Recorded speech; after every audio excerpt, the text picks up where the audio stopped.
आज खूप दिवसातून मी यूट्यूबसाठी व्हिडिओ बनवते. जेव्हापासून आम्ही कोलकात्याला जाऊन आलो होतो, तेव्हापासून माझं रुटीन पूर्ण बिघडलं होतं. मी सकाळी 11ला उठायचे, दुपारी 2-3ला जेवायचे. त्यामुळं माझं टाईम टेबल बिघडलं होतं. म्हणजे मी काही काम पण करत नव्हते, बेडवर सारखं पडून राहायचे आणि त्याचमुळं माझे Instagramवर पण व्हिडिओज रेग्युलरली पोस्ट होत नव्हते. परंतु आज मी ठरवले, की सकाळी लवकर उठायचं, सगळी कामं वेळेत करायची. नाहीतर मग परत रात्री लवकर झोप येत नव्हती, त्यामुळे खूप जास्त चिडचिड होत होती. परंतु आता मी माझं शेड्यूल परत चेंज करते. तसा सायंकाळचा चहा प्यायचा मी बंद केलेला आहे, कारण माहीत नाही बांगलादेशमधल्या दुधामध्ये प्रॉब्लेम आहे का साखरेमध्ये प्रॉब्लेम आहे. जेव्हा पण मला तसा चहा लय आवडतो, परंतु जेव्हा पण मी चहा पिते तेव्हा माझ्या घशाला इन्फेक्शन होतं. काय तर आज मी पहिल्यांदाच असा व्हिडिओ बनवते समोरासमोर बोलून, त्यामुळे ह्यांनी दरवाजातून वाकून बघतात.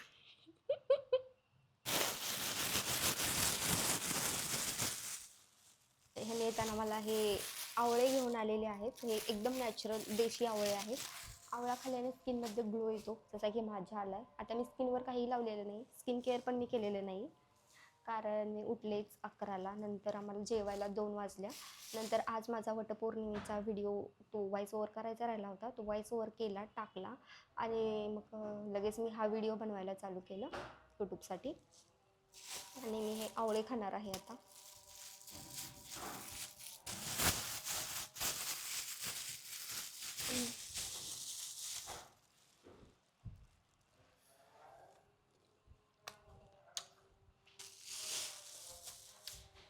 मी आधी चहा पित होते तेव्हा दररोज ह्याने यायचे 4ला, मला 4 किंवा 5ला आणि मला चहा बनवून द्यायचे. परंतु आता मी चहा सोडून दिला आहे, त्यामुळे यांनी म्हटले की तुला मस्त असे पोहे बनवून देतो. मग आता त्यांनी पोहे बनवायला लागलेले आहेत. त्यानंतर मला तुम्हाला काही अपडेट्स पण द्यायच्या होत्या. आम्ही ज्या ठिकाणी राहतो इथं आता स्किन केअरचे एक नवीन डॉक्टर आलेले आहेत आणि म्हणजे ते स्किनचे ट्रीटमेंट्स वगैरे करतात. त्यामुळं मग मी अंडरआर्मचं लेझर ट्रीटमेंट चालू केलं आहे. 2-3 दिवसाखाली मी फर्स्ट सेशन घेतलं आहे त्याचं आणि त्याचे 10 ते 12 सेशन्स घ्यावे लागतील असं त्यांनी आम्हाला सांगितलं. नंतर मग 80 ते 90% हेअर ग्रोथ रिड्यूस होईल, 10-20% राहील, म्हणजे एकदम नॉर्मल. मला खूप दिवसापासून म्हणजे ट्रीटमेंट्स घ्यायला आवडतात स्किन केअरचे, परंतु आमच्या इथं डॉक्टर नव्हते, त्यामुळं मी ट्रीटमेंट घेत नव्हते. परंतु आता मी विचार करते की स्किनसाठी पण एखादं ट्रीटमेंट घ्यावं. मला इथं नाही, इथं एक थोडासा डाग आहे त्याच्यासाठी आणि मला तिळासाठी पण ट्रीटमेंट घ्यायचं होतं. मी त्यांना विचारलं, परंतु त्यांनी सांगितले की लेझर ट्रीटमेंट देतात ती तिळासाठी, परंतु चान्सेस आहेत की त्यांनी स्कार होतील म्हणून. त्यासाठी मला रिस्क नाही घ्यायची, त्यामुळं मग मी ते कॅन्सल केलं. आणि इकडं 1-2-3 आहेत आणि बाकीचे छोटे छोटे आहेत असे. मला असं वाटत होतं की एक पण तीळ नसावा, परंतु स्कार होतात म्हटल्यावर ठीक आहे म्हटलं. तीळ असले तर चालतील, पण स्कार नको.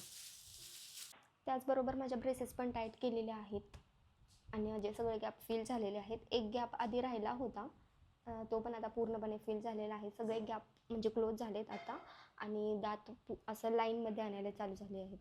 वरच्या दातामध्ये इथं एक गॅप राहिला होता, तो यावेळेस पूर्ण क्लोज झाला आणि खालचे दात आता एकदम असं लाईनमध्ये चालू आहेत आणायला.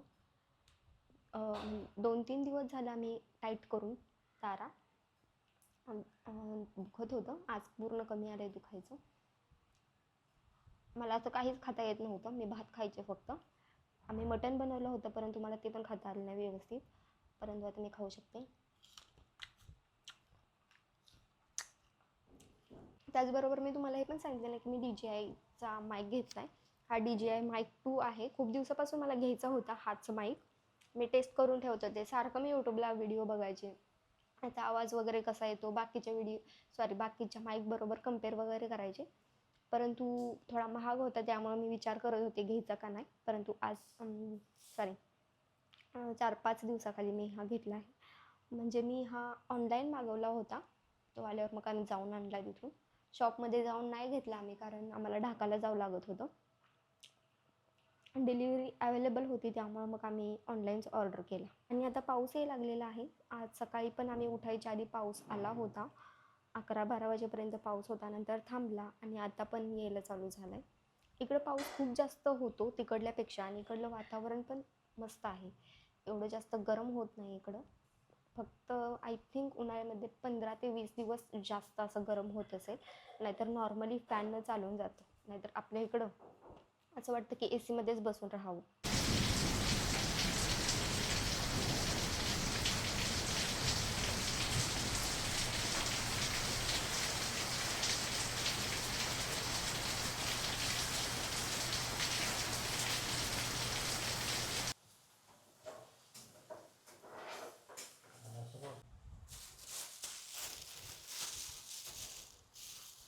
मला पाऊस खूप जास्त आवडतो. मला पावसात भिजायला, गरम गरम चहा वगैरे करून पियायला, नंतर बाल्कनीत बसून पाऊस पाहायला खूप आवडतं. परंतु हे घर तसं नाही आहे. आमची बाल्कनी खूपच छोटी आहे. खूप म्हणजे एक व्यक्ती बसतो तिथं, आणि त्यात पण आम्ही सगळी झाडं ठेवलेली आहेत. त्यामुळे इथून तर पाऊस काही एन्जॉय करता येत नाही.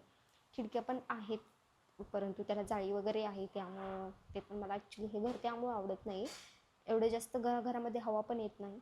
खिडक्या वगैरे मी क्लोज ठेवते, कारण जवळ रोड आहे.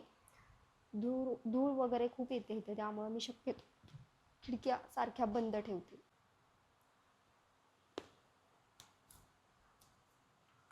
इंडियाला गेल्यावर यावेळेस मी शक्यतो एअर प्युरिफायर खरेदी करेन. त्याने कमी पैशाचा, त्याने घरामध्ये धूळ वगैरे कमी राहते, हवा क्लीन राहते. कारण मला खिडक्या उघडू वाटत नाहीत. खिडक्या उघडल्या की खूप धूळ येते घरामध्ये. आणि मी आता स्किनला एक मास्क लावणार आहे. ऑर्डिनरीचा मास्क आहे. मी याच्या आधी ना डर्माकोचा salicylic acid clay mask use करत होते, ज्याने चेहऱ्यावरचं ऑइल वगैरे कमी होतं. परंतु यावेळेस मी पहिल्यांदा ऑर्डिनरीचा ट्राय केला, आणि 4 वेळा मी डर्माकोचा मास्क लावेल त्याने जेवढा इफेक्ट माझ्या चेहऱ्याला पडतो ना, तेवढा इफेक्ट मी एकदा ऑर्डिनरीचा मास्क लावल्यावर माझ्या चेहऱ्यावर पडला. त्यामुळं आता मी शक्यतो ऑर्डिनरीचे प्रोडक्ट्स कंटिन्यू करेन. ते एक, आणि मी ऑर्डिनरीचे पिलिंग सोल्युशन एक वापरले, ते पण मला खूप आवडलं. दोन्ही प्रोडक्ट्स मला खूप आवडले. मी मिनिमालिस्टचं हे आणलं होतं, विटॅमिन सी सिरम. ज्याच्या आधी मी डर्माकोचं विटॅमिन सी सिरम वापरत होते, परंतु त्याचा प्रॉब्लेम हा झाला की तुम्हाला माहितीच असेल की विटॅमिन सी सिरम अनस्टेबल असतं, त्यामुळं ते लवकर हवेच्या संपर्कात येऊन खराब होऊ शकतं. जितकं कमी होईल तेवढं आपण त्याला हवेचा संपर्क होऊ द्यायचा नाही. म्हणजे लगेच बॉटल क्लोज करायची, लगेच घ्यायचं, लगेच बॉटल बंद करून ठेवावी लागते. नाहीतर ते ते येलोइश होतं आणि ते खराब होऊन जातं. नंतर त्याचा इफेक्ट होत नाही आपल्या स्किनवर. आणि माझं डर्माकोचं तसंच झालं. मी जे काय माझे स्किन केअरचे प्रोडक्ट असतात ते मी इंडियावरून घेऊन येते. मी एक बॉटल शिल्लक घेऊन आले होते, परंतु ते खराब झालं. नंतर मी ते फेकून दिलं नाही. मी हाताला लावलं जेवढं राहिलं होतं ते. आणि मग नंतर मी म्हणलं की डर्माकोचं आता खरेदी करायचं नाही, म्हणून मी मग मिनिमालिस्टचं आणलं. परंतु मिनिमालिस्टचं मी घेऊन 1 महिना झाला, आणि ते मी 2दाच लावलं. परंतु लावल्यानंतर माझ्या चेहऱ्यावर पिंपल येत होते, म्हणून मी नंतर ते पण बंद केले लावायचं. म्हणलं की आता ते बॉडीलाच लावून उडवून टाकू, आपण संपवून टाकू. अंडरआर्म्सला पण मी लावते विटॅमिन सी सिरम, आणि अंडरआर्मसाठी माझ्याकडं हे आहे बीचेचं रोल ऑन आहे, ते पण मिनिमालिस्टचंच आहे. मी आता शक्यतो सगळे वेगवेगळ्या कंपनीचे प्रोडक्ट्स वापरणं बंद करणार आहे. एकाच कंपनीचं घेणार आहे, ते ऑर्डिनरी. मला कारण ती कंपनी आवडायला लागली आहे.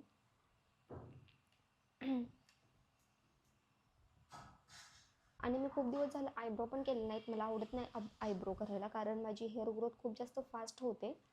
त्यामुळेच मी अंडरआर्मचं लेझर करायला चालू केलं. आज मी शेविंग केलं की उद्या लगेच हेअर्स आलेले पण असतात, ते मला कंटाळा येत होता. त्यामुळं म्हटलं की ॲटलिस्ट अंडरआर्मचं तरी करून घ्यावं आपण. आणि मला हे पाहायचं होतं की ते डॉक्टर खरंच खूप चांगले ट्रीटमेंट्स वगैरे देतात का नाही. त्यामुळं मी अंडरआर्मचं लेझर करायची रिस्क घेतली. परंतु पहिल्या सेशनला तर माझा एक्सपिरियन्स चांगला होता, पण बघू रिझल्ट कसा येतो त्याच्यावर सगळं आहे.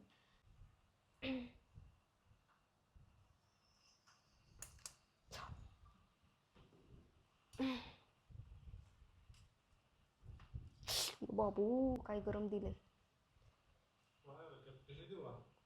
राहू दे.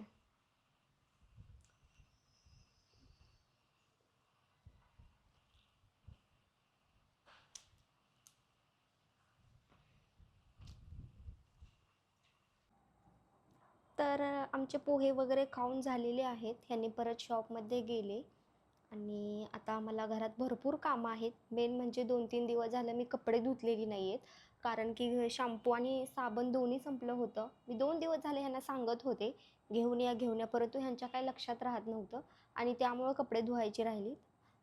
आज मला बादली भरून कपडे धुवायचे आहेत, बेडशीट धुवायचं आहे, त्यानंतर ब्लँकेट कवर, पाय पुसण्या, परत रनर वगैरे सगळं धुवून टाकायचं आहे. जेवढं होईल तेवढं मी आज धुवून टाकेल, निम्मं तरी धुईल. पहिल्यांदा कपडे धुते आणि नंतर मग स्वयंपाक करून घेते. दोघांचा स्वयंपाक करायला मला एवढा वेळ लागत नाही. अर्ध्या तासामध्ये चपाती भाजी बनवून माझं होऊन जातं.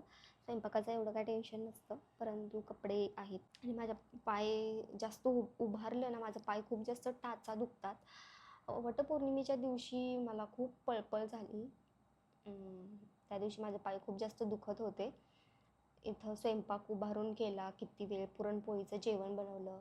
मला सगळा स्वयंपाक व्यवस्थित बनवता येतो, कारण माहीत नाही मला, कारण माझी आजी पणजी जेव्हा स्वयंपाक बनवायचे ना, मी जास्त वेळ त्यांच्याकडे बघत असायचे, ते कसं बनवतात, कसं करतात.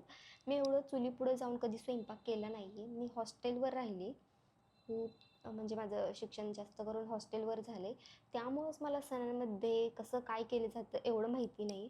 मला हे पण माहिती नव्हतं वटपौर्णिमा कशी केली जाते. लग्न होऊन आमचं 2 वर्ष कंप्लीट झाले, परंतु मी वटपौर्णिमा केली नव्हती साजरी. गेल्या वर्षी पण नाही, त्याच्या आधी पण केली नव्हती.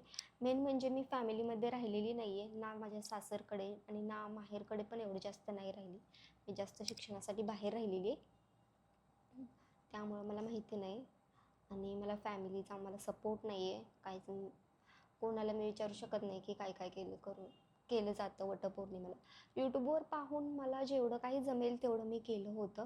ओटी वगैरे भरतात ते पण मी पाहिलं होतं, परंतु जेवढं सामान इथं मिळत होतं तेवढ्या सामानामध्ये आम्ही केलं. माझा नवरा खूप फिरला आहे. त्यांनी वडाचं झाड शोधण्यासाठी 2 दिवस फिरलेत उन्हाचं.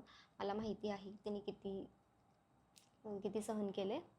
मला काय बोलले नाहीत. किती वडाची झाडं त्यांनी जायचे, फिरायचे, फोटो काढून पाठवायचे मला, हे चालतंय का नाही.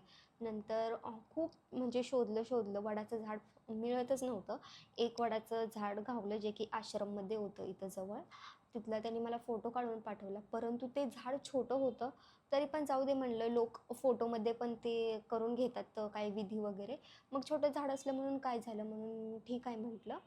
परंतु त्याच्या खाली ना भरपूर हराळी होते. मग मी त्यांना म्हटलं कसं करायचं, तर त्यांनी म्हटलं की मी जाऊन ते काढतो सगळे हराळी वगैरे, मग आपण नंतर करू.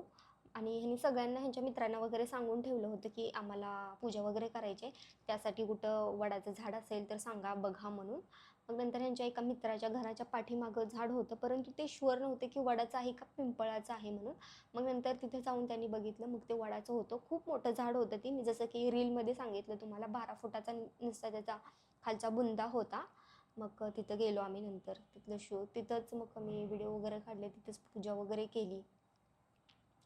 खूप वेळ गेल्यानंतर तिथून येऊन मी पुरणपोळीचं जेवण बनवलं होतं. म्हणजे आधी आम्ही गेलो होतो पूजा वगैरे करायला, आणि मेन म्हणजे त्या दिवशी पाऊस चालू होता. त्यामुळं खूप म्हणजे माझं सगळं आवरून वगैरे मी बसले होते, परंतु पाऊस चालू होता. आम्ही वाट बघत बसलो कधी उघडतोय पाऊस. ते नंतर गेलो आम्ही तिथं. आणि आम्ही इथून चालत गेलो होतो, कारण ते आम्ही जर रिक्षामध्ये टोटोमध्ये गेलो असतो तर ते पूजेच्या ताटामध्ये सगळं विस्कटलं वगैरे असतं. त्यामुळं मग आम्ही टोटो करून गेलो. इकडं रिक्षा नाही आहे, इकडं टोटो असते, छोटी टोटो, ज्यामध्ये 2 माणसं बसतात मागं. आणि त्यामध्ये आम्ही गेलो नाही, कारण की ते पूजेचं विस्कटलं असतं म्हणून. मग आणि चालत गेलो. माझी साडी वगैरे खालनं सगळी चिखलात भरली होती.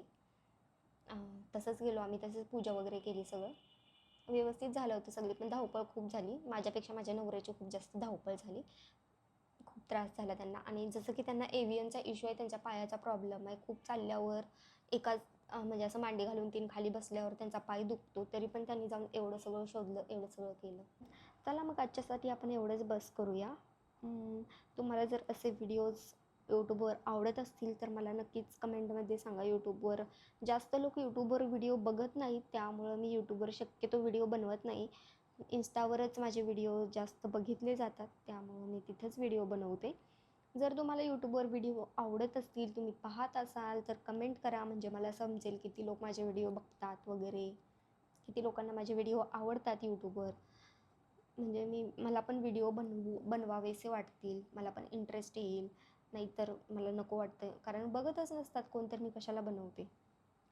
लवकरच मी तुमच्याबरोबर माझी प्रेग्नेन्सी जर्नी, माझी लव्ह स्टोरी, लग्नानंतरची आमचं कसं कसं काय काय आम्ही मॅनेज केलं, असं बरंच व्हिडिओ मी घेऊन येणार आहे लवकर. माझ्या डोक्यामध्ये असतं की मला या विषयावर व्हिडिओ बनवायचा आहे, ते मी लिहून पण ठेवते.